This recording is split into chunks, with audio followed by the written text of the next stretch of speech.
I've learned early on that I can't speak behind a podium. For some bizarre reason, I end up yelling at people. I don't know what it is. I know some past lifetime I was like a fiery evangelist, you know, preacher of some sort, spewing fire and brimstone. So I avoid this. Well, first, thank you for coming out. Especially, I didn't realize this was your first live event, in-person event since COVID. When the first book in this series came out, Starless Crown, I was on tour a year ago, and every bookstore I was going to, again, was the first author speaking, and everybody was curious. Is anybody going to show up? Have we trained them not to show up? Is it easier for them just to, watch it on Zoom and then order from Amazon, which of course hurts to learn out. We don't want that. We want to, be in person, and it's no fun. It is one of the ninth circles of hell, by the way, to do a Zoom talk, because there's no feedback and you just feel like you're just talking to nobody, and oftentimes you were. They just didn't want to admit it. The bookstore, like, nobody's listening to you, Mr. Rollins. So thank you for coming out. And I'm always challenged about even how to talk about a book at a book talk, because I've learned early on that if I tell you too much about the book, then you're going to go, well, now I know the story, you don't have to read it. If I don't tell you enough, then you're not going to be intrigued, so you're not going to get the book either. And especially for a second book in the series, if I tell you anything about the second book, it's going to ruin the first book. So I'm challenged, I got to walk a tightrope between those two extremes. A tightrope that leads right to a cash register, right over there. That is our goal today. Go right there. So I'm going to talk a little bit about the genesis of the series in just a moment, but a majority of my talk today is going to be answering the two questions. If I don't answer it now, you're going to ask it during the Q&A anyways, and it's going to explain a little bit about me, about my process, by answering these two questions. The first question, as was revealed during the wonderful introduction, I am indeed a veterinarian. I always resent when someone says former veterinarian. I still take my continuing education courses. I still keep my license current. I still work with a group that traps feral cats, wild cats, and they bring them to the shelter once a month, and I spend about 8 hours spaying and neutering them. It's cool to be, the #1 New York Times best-selling author. My greater claim to fame, I can neuter a cat in under 30 seconds. And I'm willing to prove it at any moment. Looking around. Some libraries have cats, No cats? All right. Because I always wanted to be a veterinarian. I got that, assignment in third grade. I'm sure you remember from your elementary school days where the teacher says, hey, go home, write a few paragraphs about what you want to be when you grow up. I remember this was a point of a moral dilemma for the third grade version of myself. I remember sitting at my desk, blank sheet of paper in front of me. Knew I wanted to be a veterinarian. Only problem, didn't know how to spell it. I could put policeman or fireman and go play. But I did the one thing that all third graders hate to do, got the dictionary, looked it up. That determined from third grade to be a vet. First day of vet school, by the way. I get accepted to the University of Missouri Columbia Veterinary College. The new class is seated. Dean walks in, gives an introductory speech to welcoming the class to the school. He ends his speech with some chilling words you probably also remember from your school year days. Take out a sheet of paper. You're having your first pop quiz. It's a one-question quiz. If you get it wrong, we're kicking you out of vet school. Write down the word veterinarian. It's not easy to spell. Many people get it wrong. I did not. From third grade, I was ready for that. But that was this side of my brain that loved animals, loved medicine, loved science. This side of my brain, not so much. It's a little weirder, a little more twisted. I blame this side of my brain on my family. I grew up with 3 brothers and 3 sisters. So let's all do the math. My parents had 7 kids. We were raised Polish Roman Catholic. To keep the Polish flag in your window, had to have 6 kids. My mom had a spare. Just in case something happened, she could still keep the flag in the window. But they were my early sort of audience for my storytelling. My goal was to terrorize my younger brothers and sisters with the most outlandish stories I can think of. If tears were involved, all the better. I call it storytelling, Mom called it lying. Tomatoes, tomatoes. But I also was an avid reader growing up, and that's like throwing gasoline on this side of my brain. And if you read a lot, eventually you think, wouldn't it be cool to like open up a magazine and see your short story in print, or to walk into a bookstore or library and see your book on a shelf? So that was also at the back of my mind. But, it's the career track that seemed to make more sense was you do this, this, and this, and you can become a successful veterinarian. Otherwise, you can do this, this, and this, and fail horribly as an author. So I did the more sensible career track. But I couldn't quite let that go. And it took me a while, and there's a long story if you want to know exactly how that transition occurred. It was a weird transition, but eventually I finally got enough nerve to try writing. It was just as a hobby, again, with no expectation more than maybe to see a book on the shelf. That wasn't going to be a career change. I just wanted to say, hey, I'm a published author. So I joined a critique group in Sacramento where my practice was, and we would exchange chapters. We talk about each other's work. And I at this point, I didn't think I could fit a novel in my life. I owned my own veterinary clinic, so I had 23 employees. Only had little cracks in time that I had free. And I didn't think I could fit a whole novel in that. All I thought I could fit is short stories. So I wrote 24 short stories. They're now all buried in my backyard. But I did naively try to get them published, and I sent them out and out and out. Any magazine that vaguely might have an interest in that topic that story was about, I would send it. Rejections soundly, which was disappointing. But I had a little bit of an outlet for writing. There was a local rag that I was doing a veterinary column for. Basically, it was why your dog should be on heartworm medication, or how to drain your dog's anal glands so I don't have to. So that last one's a little self-serving, because if you could do it, then I don't have to. But for Christmas, I thought, wouldn't it be fun for Christmas if I wrote a fiction story instead of these non-fiction articles? And it was going to be a Christmas tale, T-A-I-L. How clever of me. It was going to be a cautionary tale on why you shouldn't buy somebody else a puppy for Christmas. I did the one thing that I learned later you don't want to do as a writer. I killed the dog. Yeah, it's a tearjerker. But I was very proud of that story. I made my clients cry, which I enjoyed. I thought, well, surely somebody else would want to read this, so I began again sending it out. And for the first time, a response came back and said, hey, we liked your story. We think it's appropriate for a magazine. We would love to publish it. Cool. We're not going to pay you. Not so cool. All we're going to do is give you free copies of the magazine in exchange for your story. So I talked to a lawyer friend of mine and said, hey, this sounds like it's a barter deal going on. Can I call that a sale? He said, well, yeah, a barter by lawyerly terms is considered a transactional sale. I wanted to make that clear so I can say I sold a short story. Told my critique group, told my parents, told the bagger at the checkout stand. Anybody would listen. I'm a published author. I bought a frame that when this magazine came in, I was going to frame it and hang it on my wall. Month, 2 months, 3 months go by. Finally, fat manila envelope arrives in the mail, and I have 3 copies that they sent me. I negotiated hard. They paid me well. 3 copies of the magazine. Did anybody, by the way, subscribe to The Wretched Truth? This name of this magazine is The Wretched Truth? Nobody?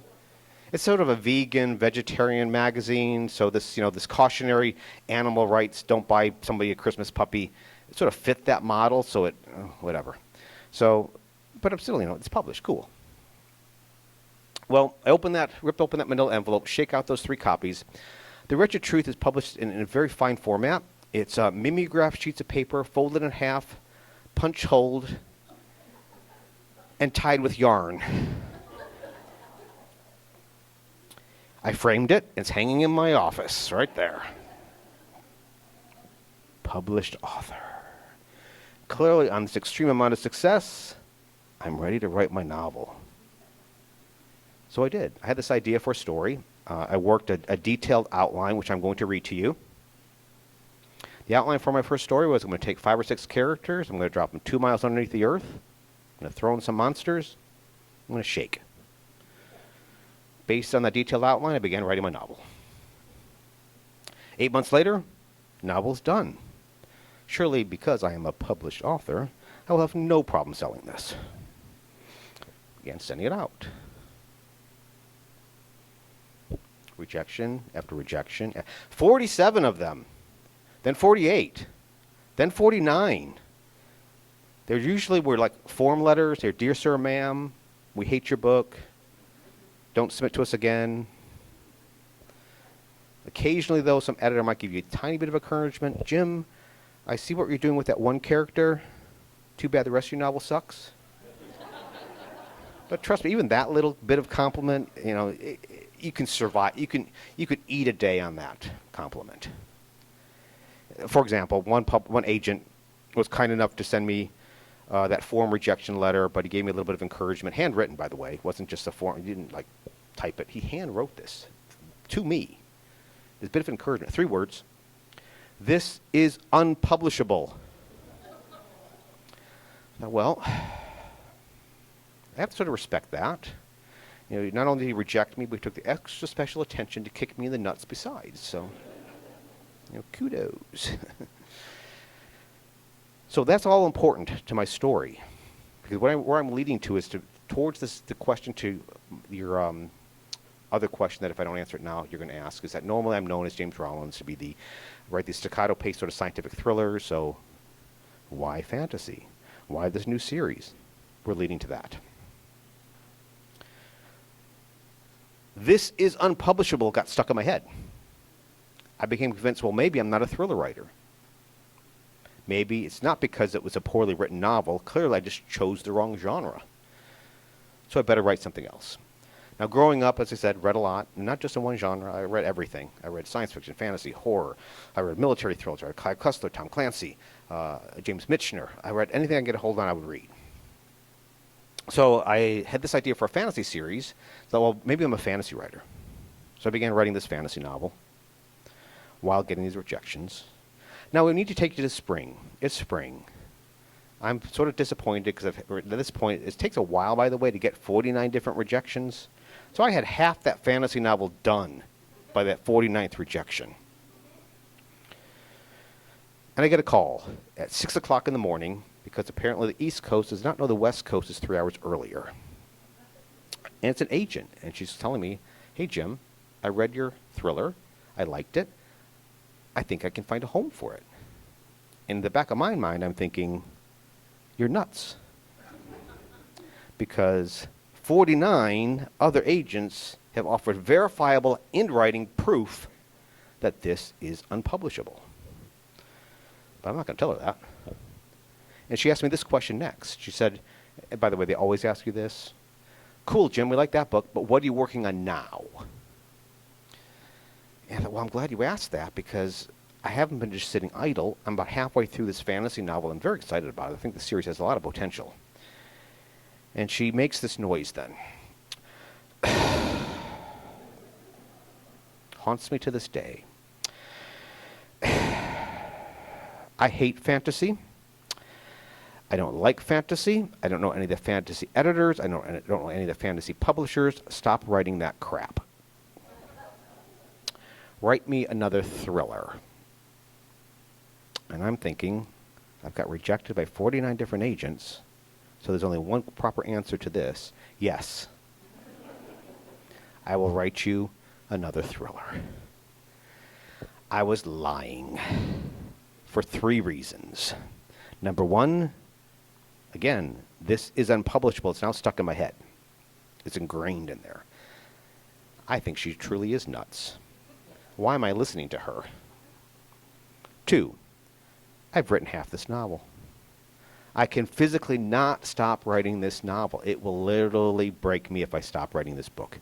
The end is in sight. I need to finish it. Do you remember another situation in school? Go to school a lot, apparently. Where your teacher says when you're taking a test, if you get stuck on a problem, skip it and come back to it. I physically cannot do that. I will be stuck on that problem until the buzzer goes off, because if I can't get to the next problem without thinking about that. So I know I can't work on another project until this book is done. I must finish this book. Third reason. I had submitted a part of that fantasy novel to a contest. It was a contest associated with a writers' conference that was going to be at the end of summer. It was going to be my first writers' conference, and I chose wisely. It was the Maui Writers' Conference. I was no fool. If I'm going to go to a conference, I'm going to go to the Maui Writers' Conference. And so I thought, if nothing else, I'm going to finish this novel over the summer. Like I said, this all happened in the spring. Conventions at the end of summer. I'm going to use the summer to write this novel. I'll see where the chips fall at that point. I'll see what success she has with the thriller. Summer progresses. My agent now begins collecting rejection letters for my thriller. And she called me every time it happened, which I appreciated. Jim, Simon & Schuster hated your novel. Now, I should have been offended, but my response was, told you so. I knew it. So I go to this conference a little bit dejected at this point because no one's buying my thriller. So I go to this conference, and the first day of the conference, they have a meet and greet tea where the participants can commingle with the speakers in a giant ballroom. And it was a big conference because everybody was wise enough to go to the Maui Writers' Conference. So there were 600 people in attendance in this ballroom, and the ballroom was really small. It was very crowded. It was the end of summer. They required gentlemen to wear jackets. You can wear a Hawaiian shirt, but you had to have a jacket. It's a literary event. So, of course, you had to wear a jacket. If you had like a leather patch right here, extra points. So the doors to the ballroom open, and I swear, as soon as I step through those doors, the 600 people all gather into little groups and begin talking amongst themselves, most likely about me. And similar to everything else, a cocktail party is also one of the 9 circles of hell. I am uncomfortable in that situation. I'm not comfortable breaking into conversation. I'm not good with small talk. You just walk up to a group and, I like dogs. Hope for the best. So I blame what happened next on this situation. I'm nervous. It's hot. I'm wearing a jacket. I don't know the protocol here. And I look across this crowded ballroom, and I see somebody I recognize. Now, it's not a friend. It's like a friend of a friend of a friend. But trust me, that's enough of a connection that we're going to be bonded at the hip for the rest of this conference. I'm so relieved. So I hurry up to him. I shake him on the shoulder. What are you doing here? He turns around, and it's Ron Howard, the director. It's Opie. He's a little shocked. He turns to me, well, sir, I was invited. And I'm like, I was just checking. Make sure you're not crashing the event, sir. And I slink away. Tail tucked now between my legs. Now even more nervous. Now wandering around. Now I have to worry about Ron Howard's security on top of everything else. Getting more sweaty now through my jacket. And I look across the crowded ballroom, and I see somebody I recognize. I approach cautiously this time. Circle them. Wisely check the name tag. And this gentleman is Terry Brooks. He's the international best-selling author of the Shannara series. He pronounces it differently. It's Shannara. That's how it's spelled. That's, of course, how you pronounce it. He's wrong. I'm right. And if nothing else, I want to meet Terry Brooks. I want to shake Terry Brooks' hand because I read him for years. And so I did the typical, fanboy genuflection before May I kick your ring, Mr. Brooks. And, blathered on about how much, growing up I read you and, the inspiration, blah, blah, blah. And you could tell he's getting bored with this, adulation. So he turns to me and goes, yeah, buddy, I'm a fan of yours too. I thought, that's informative. I've learned something very important today. Terry Brooks is an asshole. Here I am just trying to, to be nice to him, and he's just, blowing me off. But he goes, no, I read your name tag, because he's smart. I read your name tag, and I recognized your name because I was one of the judges at this year's contest, and I read your fantasy submission, and I liked it so much I had my editor come over here, fly in with me, so he can personally meet you. So over the course of that weekend, I was offered a 3-book fantasy deal with Del Rey Books. Cool. I like that conference. So, of course, once things are sort of in motion, I quickly call my agent in the hotel room and said, hey, I think I sold my fantasy novel, but I don't know nothing about publishing or contracts. Would you help negotiate the deal for me because I don't get screwed? And she's like, of course. I love fantasy.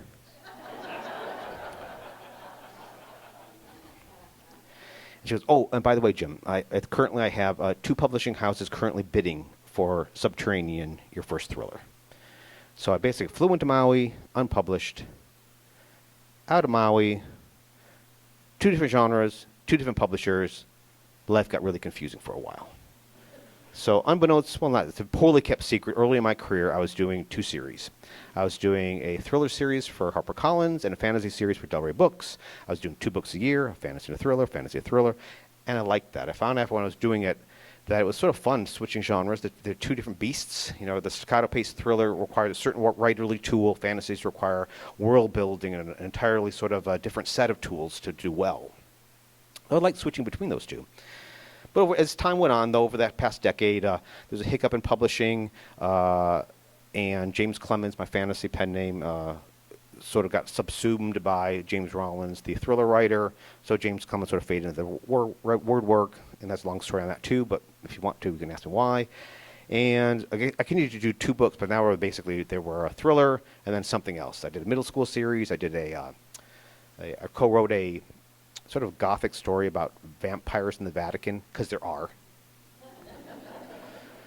And so I'd always do something else, because I still liked trying something else to keep myself fresh, because I'm always worried, and I've read authors that after a while you think, oh, they feel like they're tired of their work, because you guys always have good noses on you, and you can sense when an author's bored with their work, and so I don't want to ever get that position. By doing something else, when I come back to the Sigma Force characters, I'm ready to come back to them. I'm anxious to go visit Gray and Company. So that helps me out there. But why this new? What brought me back to fantasy besides the fact that I sort of wanted to? I sort of back-ended it into it. People, another question you're going to ask if I don't get it out of the way is, where do you get your ideas from? Don't ask an author that. It's a question we hate to hear. We don't know. And we secretly fear if you make us look at the process too closely, it will evaporate and go away. We don't want to know how it happens, just let it happen. Well, I'm going to tell you how it happens with me generally. I'm always got my antenna up for, ideas that might become stories. I got to do 2 books a year, so that means I need ideas. So I subscribe at this point to like 24 different magazines, and I'm looking for basically 3 things. I'm looking for that science that makes me go, what if? Where's that headed? How might that be a threat? I'm looking for historical mysteries, pieces in the past that end in a question mark. Something that I can probably answer or try to answer within the pages of a novel. Or I'm looking for cool locations where I can blow stuff up. Those are the 3 things I'm looking for. So one year I was reading the Scientific American article about tidally locked planets. Now, what is a tidally locked planet? That is a planet that circles its sun with one side always facing the sun, one side eternally in darkness. Our moon is a tidally locked satellite. It circles our planet with one side always facing us, one side not. I thought, cool. Cut that article out, like I do everything, throw it in the box. Everything gets thrown in that box. Watch National Geographic, gets thrown in the box. I watch some movie that inspires me, jot a note, throw it in the box. And I made a commitment to myself that had to stay one box. It's one of those banker boxes, those cardboard things. It has to stay in that one box. Because it would be very easy for one box to become 2, 2 to become 4, then it's like James Rollins on Hoarders. Don't want that. It has to stay one box. And to keep it one box, I have to sift through it regularly. And I'll find out, the science that's changed, or somebody else, maybe another author has tackled that subject matter, and I can throw it out. So I'm always sort of sifting through it. And so I came across that article. Oh, tidally locked planets. I have no idea what I want to do with that, but cool. Then I got thinking, well, can life actually exist on a planet that has it's frozen on one side and blasted to cinders on the other?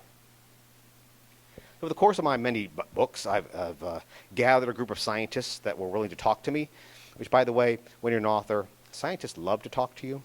They will answer the most ridiculous questions you have because their husbands and wives do not want to hear about their science. So if they have an interested party, they will talk to you. So I talked to this astrophysicist, and I said, hey, I read this article about tidally locked planets. Could life exist on a tidally locked planet?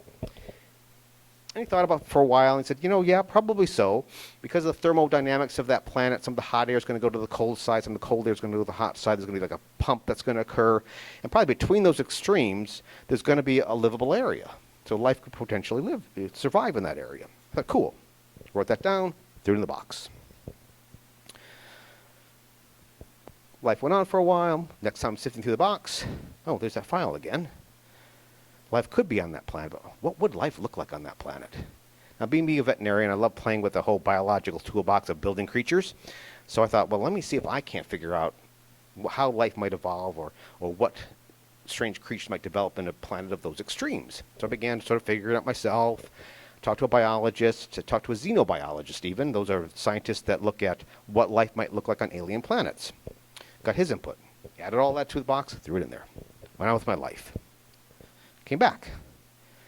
Well, this has got all this file's getting fatter. And it's taking up space. Well, what am I going to do with this story? Is there a story there? So, well, let me think about it. I can't think of the story. Back in the box. Went on. I was at a writers' conference. It was WorldCon. You've been to WorldCon probably. Any of the World Science Fiction Convention? And the topic came up about the moon and just some weird questions like that. So I got asking this one gentleman. I said, hey, if a planet stopped spinning and had a moon, what would the moon do? He said, well, one of two things. Either because it's no longer spinning, it's either the moon is going to drift away from that planet now, or it's going to crash into the planet. Okay, well, that's cool. I'm beginning to get an idea of a story here. So I began to think about characters, and that file got fatter and fatter. Next time, it's like taking up half the freaking box. So either I got to throw this out, or I got to do something with it. And similar to that half-completed fantasy novel, this now is occupying about as much space in my brain as it was in the box. And it was hard to think of other things with that story building and snowballing. So I either had to write it, or my head was going to explode. So I pitched it to my agent and my publisher, and they said, yeah, let's run with it. It's a cool idea. So the story basically is on a tidally locked planet. A girl has a prophecy of the moon is going to crash into the planet and destroy all life. She then that information, by the way, is not welcoming news. This whole area is in the middle of a global war that's breaking out. In times of war, no one wants to have a Chicken Little going, the sky's going to fall. So she's vilified. Her words are considered blasphemous. She eventually talks to some alchemists in this world, and they are also concerned something weird is going on with the moon because it's getting bigger. So it's a big quest of the series is it true? Could this be happening? And two, in a medieval level society, without magic, how can you possibly stop this from happening? And my story, I call it a scientific fantasy because even though there seems like there's magic, there's always a scientific basis behind that. There's not going to be a magic wand that's going to solve this problem. There's a scientific reason they're going to be able to solve to get beyond this.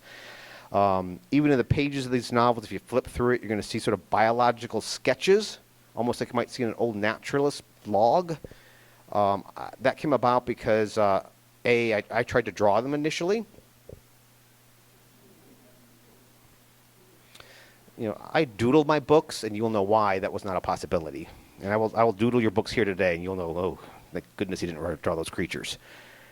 So I found a graphic artist that had a background in biology. And so it was fun going back and forth with her on creating those pages, because in my book I can roughly describe a creature, but I leave a lot of it to your imagination to fill in the details. But for her, because she's got to draw them out, she needs every detail. She's going to look, how long is that tail, Jim? I don't know. Are their claws curved or are they straight? I don't know. So we went back and forth. And she was like, well, they're tree dwelling, so probably the tail will be a little longer, probably prehensile to grab onto branches, and the hooks are probably hooked, so they can hook onto branches. So that back and forth is a lot of fun to build those creatures. So slowly over time, my goal at this point is to, even though it seems a very big departure for James Rollins to write a fantasy novel, I think if you read my James Rollins novels, you're going to find a lot of what you love in those novels, even in the fantasy. It's a roller coaster ride. It's fast-paced. A lot of science. The history of this world is important. I'm not going to ruin anything by telling you this. It's Earth. Like on page 3, they name the planet Earth. If you can't figure it out, that's your fault.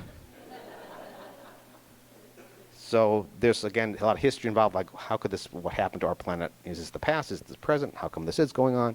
So, of course, I'm not going to answer that because, again, as I mentioned before, there's a cash register back there. So I'm going to end my formal talk here and just open it for Q&A because I don't know why you guys are here. So hopefully in the Q&A you'll give me some indication. It's like, it's always deathly quiet. I will do a song and dance until somebody starts asking questions. I know you have them. Oh, you guys are so bashful. Yes. Thank you, by the way.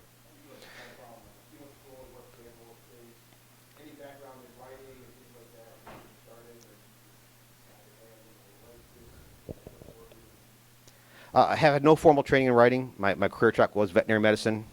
You know, if you read in my books, you'll go, oh, he's had no formal training in writing. How I learned the craft was, there's an old adage, you should expect to write 1 million words before you should expect to be published. And so they recommend that you should be writing every day. You need to practice your craft. But I always like adding the little caveat to that you should be reading every night. Because whatever problem you have during your writing day, whether it's how to do dialogue well, how to describe a character without having them look in a mirror all the time, because there's not that many mirrors in the world that everybody can walk past a mirror and look in them. If it forms a knot in your head during your writing day, and as you're reading at night, you go, ah, this is how that author handled that. It begins to untie that knot. And if you do that regularly, writing every day, reading every night, your prose is going to get stronger, your storytelling is going to get stronger, and hopefully eventually, after 49 rejections, you'll eventually find somebody that will find something that's worthwhile in that story. Yes, sir.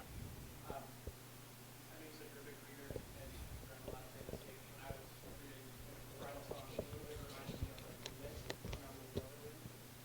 I didn't know, did you base any, or what kind of influences in the fantasy genre? Well, I mean, I read Name of the Wind, and you know, that's all music-oriented, too. I read Orson Scott Card's Spellsinger, is that the name of the book? It also use song as a vehicle for music, but also I did it. The what feels like magic is the ability of some people to control other people via the sound of their voice. They basically ultrasonically transmit things. There's a scientific basis for that. Even the main sort of predator, the apex predator of this area is this giant bat. Basically, it's a very poisonous bat. Bats signal each other ultrasonically. And so they were engineered that way, and this the gene that engineered them passed into the human race, and certain people then developed the ability to also use ultrasonics to transmit and control other people. So that's the basis. So a little bit of science, a little bit of enjoying novels that use song as a vehicle for magic. Yes, sir. Can a werewolf kill a vampire? You know, I've done the vampire book, so I'm gonna. And there were big wolves in that book too, and I would say at this point that it depends on their testosterone level. I think more than anything. Yes, sir. Sure. Yep. Yep.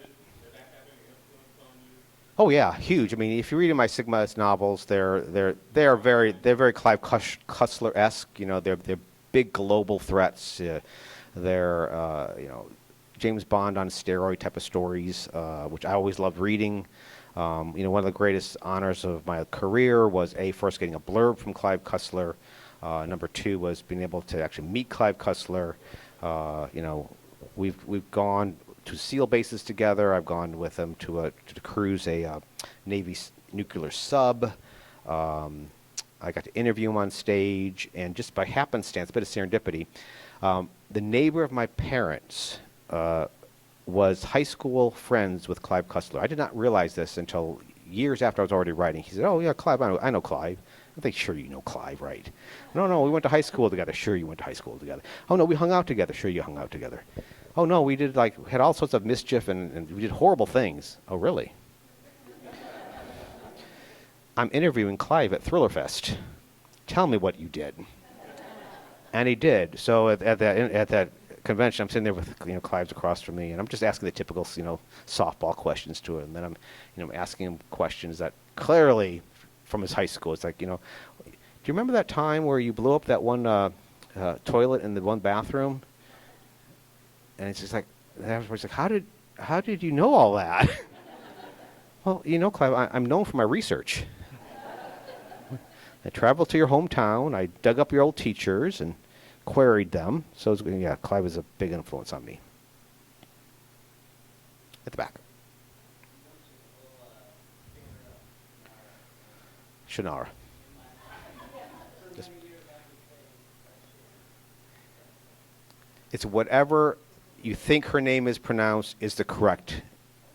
I have a spelling for it, and it's very close. Pronunciation is very close to that. So yes, you're correct. But that's the most common question I get asked is how do you pronounce her name? By the way, I get that all the time. So no, everybody asks that. Yeah, and she's one of my favorite characters. Kind of just sidetrack for just a second. Is that remember I told you that this unpublishable novel I told you about? It probably was unpublishable. It was quite the bloated novel. When it got into the hands of my editor, she was like, "This is Jim. What, Lissa? Your front end of your novel is just overworked. It takes you 150 pages to get those 5 characters down that hole I was just describing before. They need to get down that hole by page 50.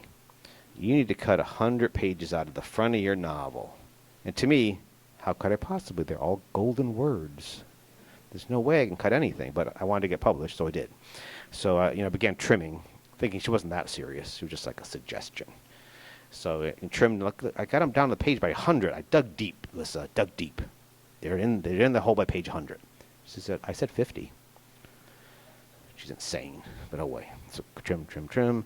Look, they're down that hole by page 85. Nope, 50. Changed font sizes, shrunk the margins. Not above that. Look, they're on 65. 50. So the last scene that got cut, which was really painful for me, was the revelation, for those that haven't read the novel, the villain of the story obtained some C4 that he used at the end of the story to blow up something important. But I thought it was very important that we find out how he got the C4. So in the bloated beginning of that novel, there's a Eurasian assassin associated with a terrorist organization, a very voluptuous woman, sneaks into his hotel room and supplies him with the C4. And she happens to have a little chain around her neck that has a little silver dragon hanging from it. And that was Seishan. So I just told you how I pronounce her name. It hurt me so much to cut her out of Subterranean that a decade or two later, just to spite Lissa, my editor, I resurrected her in Sigma Force. And now she's a major player in the Sigma Force universe because I didn't like her on the cutting room floor. Now you're afraid to ask questions. Like, he's never going to shut up. So you had your question. I think you had quit.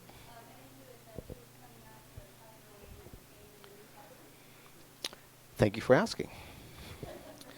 Those that don't know, Tucker is he's a former Army Ranger that has a military war dog, Kane. He used to have 2 military war dogs, Kane and Abel. Abel was killed in Afghanistan. The trauma of that sent Tucker fleeing with Kane in tow, and he was on the run for a while until he met Sigma Force in the novel Bloodline, and he gets sort of he helps them out, so he gets basically an okay pass for what he had done. Eventually, I spun them off into their own novels, Warhawk and Killswitch, and I brought them back into Sigma Force for Kingdom of Bones, the last Sigma novel, where I got a lot of hate mail at a certain point in that novel, because, again, you know what you're not supposed to do. He doesn't really die. I had many emails I had to reply. Please keep reading. I know you said you're going to stop right there, but please keep reading. But he does acquire, at the end of that book, a new puppy. It's sort of a reject from Lackland Air Force's base that trains the military war dogs. The dog's too aggressive, too recalcitrant. It's a bitchy little puppy. And he's given to Tucker as a means of getting him through the trauma he had from what happens to him in Kingdom of Bones. And when I wrote that story, I thought I was going to name the puppy, because, like, here's your dog. His name is blah. I thought, I don't know what his name is. And like the deadline was approaching. It's like, I still don't know what his name is. It's got to be a cool name, but I can't think what it is. So I just puppy, and the book. So I asked, at the end of the book, if you have any suggestions for the name of that puppy, please let me know. Email me, social media, whatever. So at this point, I have over 1,200 names for that puppy. So they will reappear, not in this summer's novel, Tides of Fire, because I still had to wait for the paperback to come out to get those people to have a chance to offer their opinion.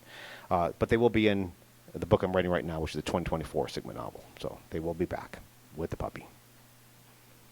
Plus, he has needs some time to train him a little bit. Yes. So a lot of your Sigma 4 novels are very based around Ray, who is an antagonist. Yep.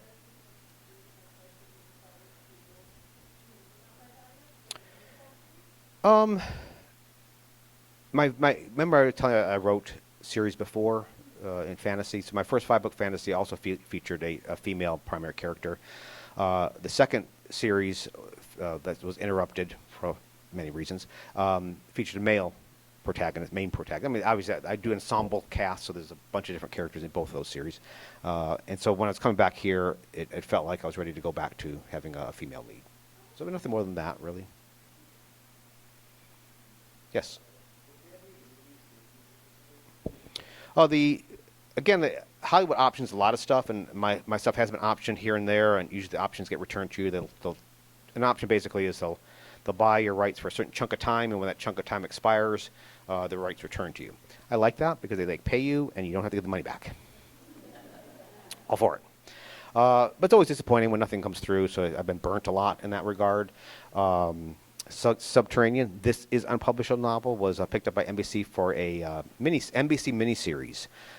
It went all the way till a script was done. They hired talent. They were about to go into production, and the entire the whole head of NBC and all that got fired of the creative development, and they brought a new team in, and they ended up not doing these sort of sci-fi tie-in type of stuff. They went to doing fairy tales that they were miniseries based on. I'm old. There was a time that they did these whole fairy tales, so I got chucked to the side. Sigma Force, the entire series is optioned. Every book, every short story, every spin-off has all been optioned by one company, and they've been talked to me many times about bouncing ideas off of me, trying to get out what they want to do, because they were debating whether to do a feature-length film or do a serial television. And over the course of this past year that they've had the option, they've opted to go towards serial television, which I'm actually happy for, because I think it would be hard to pare down a Sigma Force novel into a 2-hour movie, because I'm going to take you somewhere pretty fantastic by the end of a Sigma Force novel, but I start pretty grounded, but it takes me, those 400 to 500 pages to get you there. I'd have a hard time seeing somebody a director managing that in 2 hours without it really feeling bad. So I think, though, over the course of an 8-10 episode season, they can get you there and feel more natural. So I'm okay with that. But the most exciting thing was that 2 months ago they renewed the option, which is a first time thing almost, where I've never so they bought it again basically. So they seem very enthusiastic about really bringing it to the screen. So hopefully that's wood. We'll see something at some point. Yes, sir. Are there any actors that you have in mind in your opinion, for Sigma Force? I try to avoid. I mean, you could play with that game as much as you want. I try not to, and the reason why is, I know what these characters look like in my head. I especially after so many novels, I might expect I go around a corner and there's Gray. Here's your coffee. I know them really well, and I write them because I know them that well. And for example, I read the Harry Potter books, and I knew what Harry Potter looked like, and then I watched the movies. Now I cannot reread Harry Potter without thinking of Daniel Radcliffe as Harry Potter. It just changes, you can't now not help that. I can't return myself to the Harry Potter that I remembered when I was reading the books. And I'm afraid if I start playing that game, we'll think, this character will be played by that actor. I'm afraid that will then become occupied in my head, and I'll start thinking, well, what's that actor like, and how does he speak, and what's his mannerisms? And I'm afraid that will start impinging on what, to me, I don't want to. I'm afraid that'll affect me. So you can play that game. I don't want to play that game. Yes. Am I doing any more standalone novels? Not in the very foreseeable future, because at this point, I still have to do my Sigma book every year, and I have this new fantasy series is 4 books total. It's outlined that way. It will end in 4 books. So I had to finish those before I can think of even possibly doing a standalone. So probably at least 3 or 4 years before I have an opening which do a standalone. Yes, sir.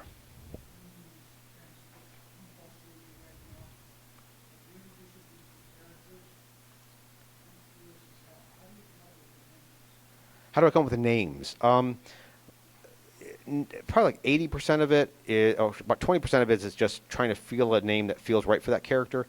But also there's clues in the names of the characters and in the language that some of the, like different countries have different languages, and I have times where people are spouting those languages. And if you look really closely, there are some commonality of some of those names, both place names and characters' names, that will indicate where we are on Earth, where this is taking place. I'm offering little Easter eggs, basically, on pointing towards, like, where are we in the world of the past or the future, where it's going to be where we are today. So there's some. I play with that a little bit. It's fun. Some people have figured it out. It's like, oh, I know where that is, because you named that character this, and that's only in Scottish, so that must be. Yes.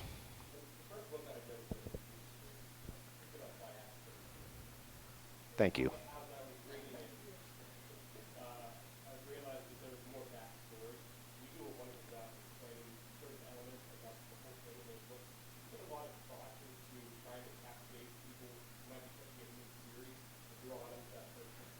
Oh, I mean, definitely. I mean, my goal when I structure a Sigma novel is, again, you've noticed my Sigma novels are not numbered. If you look at this fantasy, because fantasies aren't serial in nature. They're basically one big long story cut into chunks. And there's obviously natural stopping points, but they're really one big story. Whereas serial type of stuff, in my opinion, should be serial. I want you to jump in anywhere, and you should not feel lost. You should have a sense that there's other things that I'm missing. If I'm curious and I like that writer, I will go back and try to fill in those blanks. But I want you to jump in wherever you. I think at this point I'm the only one that's read my series in order. I think most people just hop in wherever they are. So somebody's waving their hand, you're shaking your head. So a couple more. But most people just jump in wherever they'll find an airport bookstore, blah blah blah, and they'll go from there. For example, Douglas Preston Lincoln Child. I'm reading one of their novels. And one of their characters just goes to an airport bookstore and goes, "Oh, look, it's the latest James Rollins novel. I'm going to pick it up and read this on the plane ride home because I'm a big fan of James Rollins." Which is really cool, except the character that was grabbing that was a psychopathic serial killer. So that's the people that like James Rollins. So wherever you jump in is good. And again, a reason why I structured that way also is another reason. And why I went from standalone to writing series. I didn't want to do a series. I resisted doing a series for a long period of time. All my early stuff is standalone, as she was asking about. But I was getting a lot of pressure from my publishing house: do a series, do a series, do a series. And I was like, I don't want to do a series, because I had a problem with series. And it's what I call and I explained this before. Previous book talks might have heard of this before. Anybody hear of the Jessica Fletcher syndrome? From Murder, She Wrote.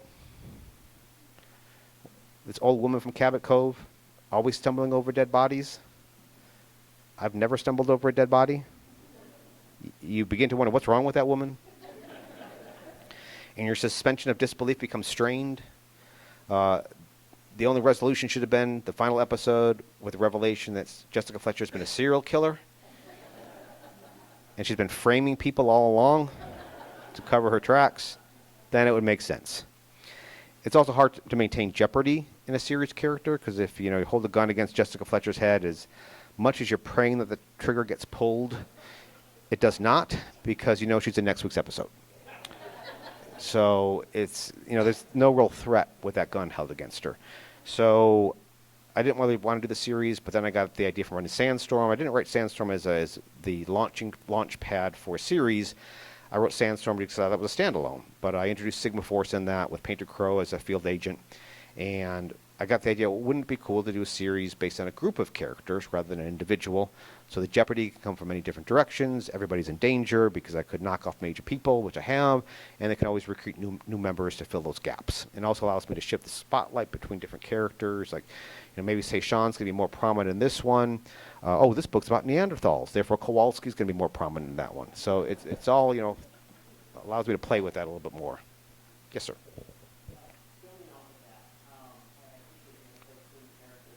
Have you been given a comparison of that group that you found favorable and comparison of that group that's unfavorable in terms of other literary groups of characters? I'm not quite sure I understand the question. So with the group of characters in Sigma Force, Yes. so I'm sure other people have come and said, that just reminds me of this other group of characters. Oh, gotcha. Other literary books. Have you been pleased with that comparison? Oh, sure. And why? I mean, sometimes yes, sometimes no. I mean, I've been compared to Clive Cussler. I've been compared to Michael Crichton because I did the scientific stuff. Always great comparisons. My first review in Publishers Weekly for Map of Bones, the first Sigma Force novel, it's like a cross between Dan Brown and Indiana Jones. And to this day, I don't know if they were insulting me or complimenting me by that comparison. I took it as a compliment, but I'm not sure it was intended that way. So it's fun having those comparisons. I mean, you mentioned Numa. That's also sort of based on a group of characters. So I've been compared to the Numa, because especially if I take them out to sea, which Tides of Fire, it's a very Numa-like novel. Everything's at sea in that one. But again, this is probably revealing too much. And it wasn't. I thought I was getting away with it, so I got an email from somebody. Said, "Hey Jim, I'm reading your Sigma Force novels, but you're just ripping off Doc Savage."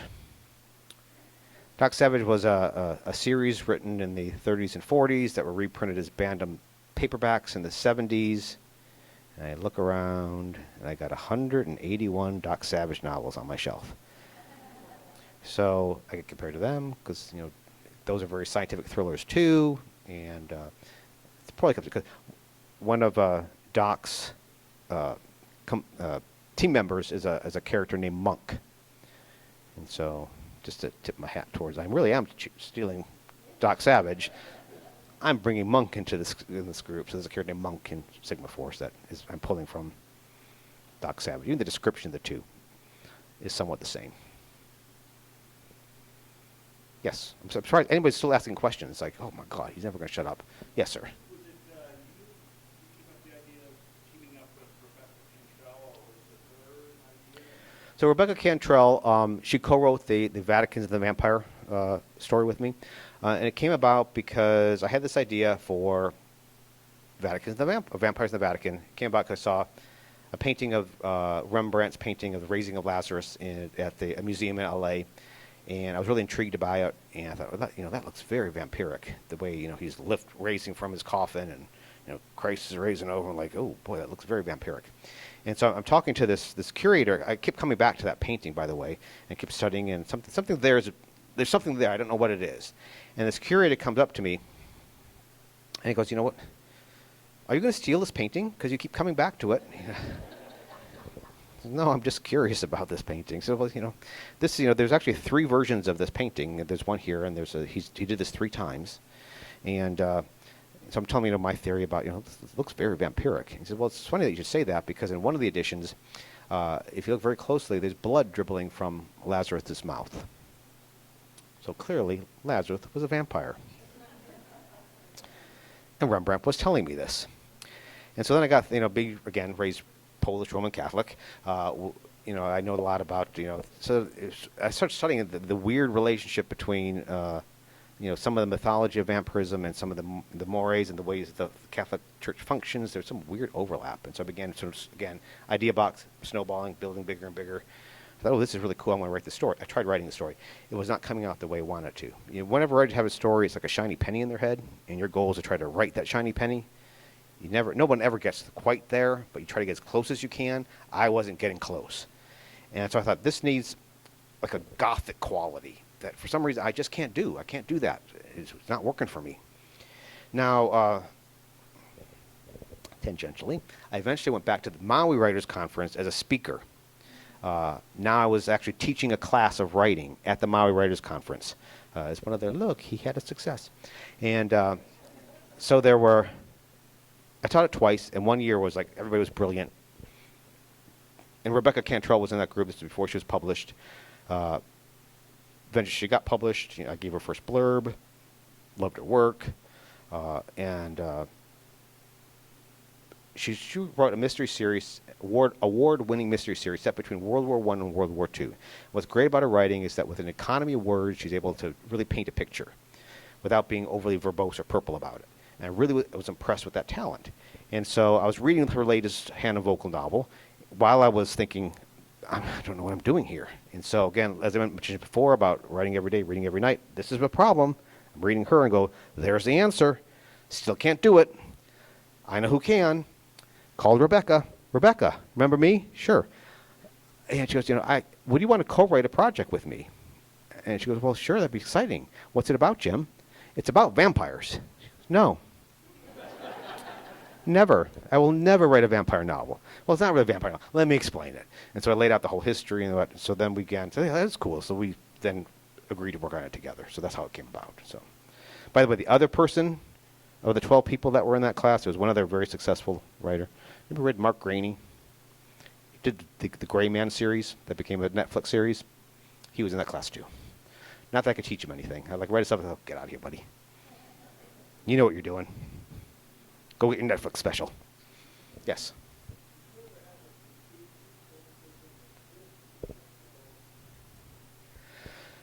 I think every author does. Yeah, that's unpublishable. That's fun, by the way, 'cause I still see that agent every now and again at conferences, and I've been needling him for 2 decades, and now he runs whenever he sees me because he knows I'm going to lay it into him. I don't know if this is so much I took this criticism to heart enough to change my writing. Does that count? So I got a 1-star Amazon review, which I'm not I get them, but this one was especially irksome. In that it was like, Jim, I'm reading your novel. It's really cool. Going along with it. And I got to this part of the novel where you bring up this. And surely it's such crap. It just threw me out of the story. There's just no way. Whatever, dude. It's too unbelievable. I could not stomach it. 1 star. I'm looking at that. I'm thinking, that thing that he had trouble swallowing as being believable is true. So I couldn't, of course, reach through the internet and shake him. So you'll notice early in my novels, I do not have a what's true, what's not section. At the end of all my Sigma novels, there's a what's true, what's not section, where I lay out, to pull aside the curtain, I'll tell you, how much of the novel is true, what's fictitious, where the information came from. So in case you're interested, you could follow those breadcrumbs yourself. All because of that gentleman. Just so that, to shut him up. So that's probably the most irksome one that changed my life. Yes. Yes. Yes.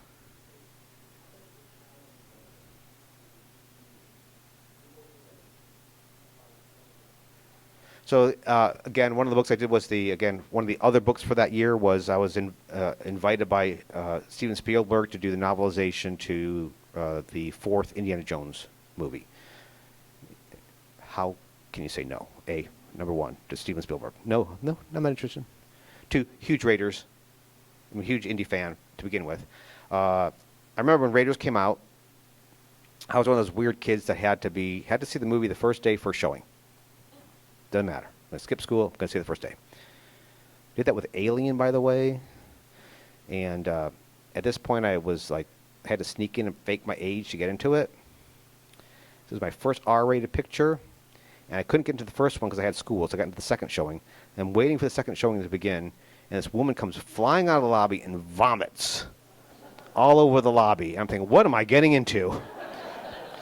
How harsh are these R-rated movies? Then I watched Alien, and I thought, it's really harsh. I should not be watching this. So I want to see Raiders, and so I circled on the calendar. This is when Raiders is coming out. I'll be here. Unbeknownst to me, they scheduled a sneak preview a week before. Yeah, that was my reaction because I had already booked a whitewater rafting trip. So I remember paddling as fast as I could to get out of that river so I could make that showing.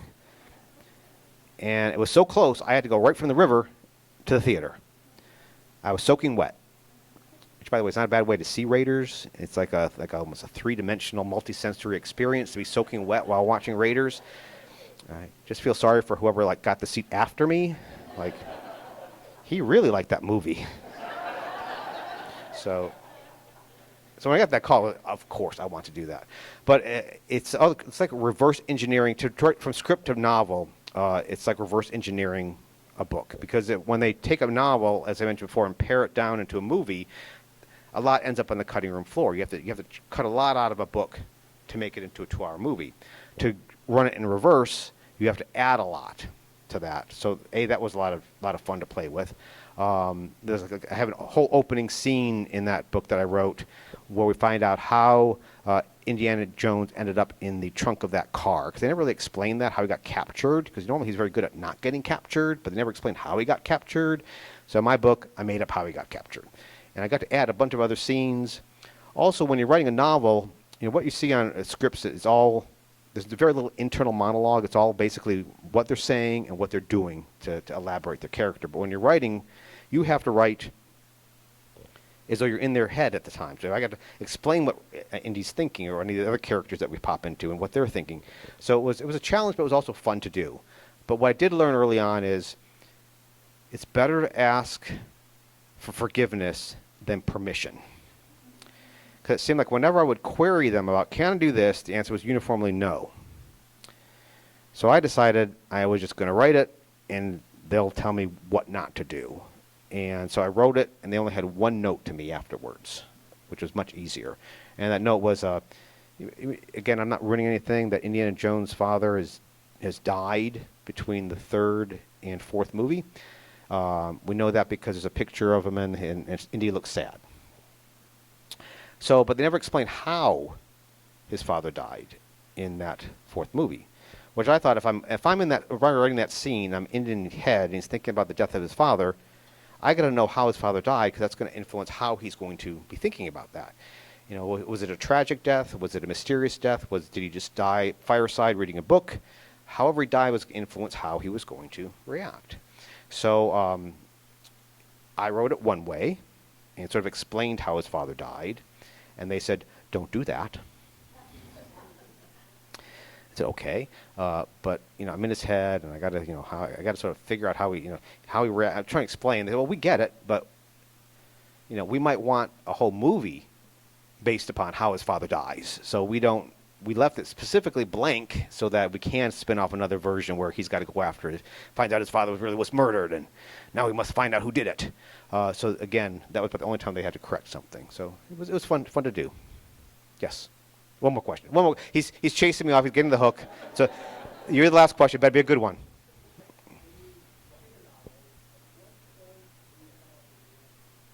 Right from the beginning.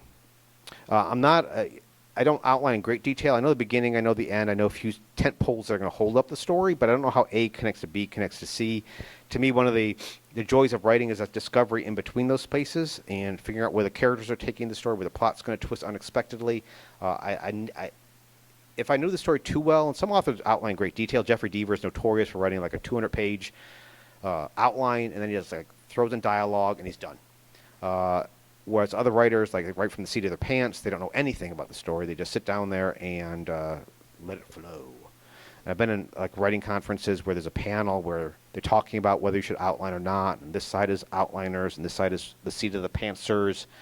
By the end of that panel, they're in a fist fight because their brains are wired so differently. I'm sort of Switzerland. I'm halfway between that. I need to know some structure, but I don't want to know all the structure. So that's it. Okay, so I think I'm being chased off. So again, thank you very much for coming out. Appreciate it very much. Thank you much. And that's the end of the tour. Yay!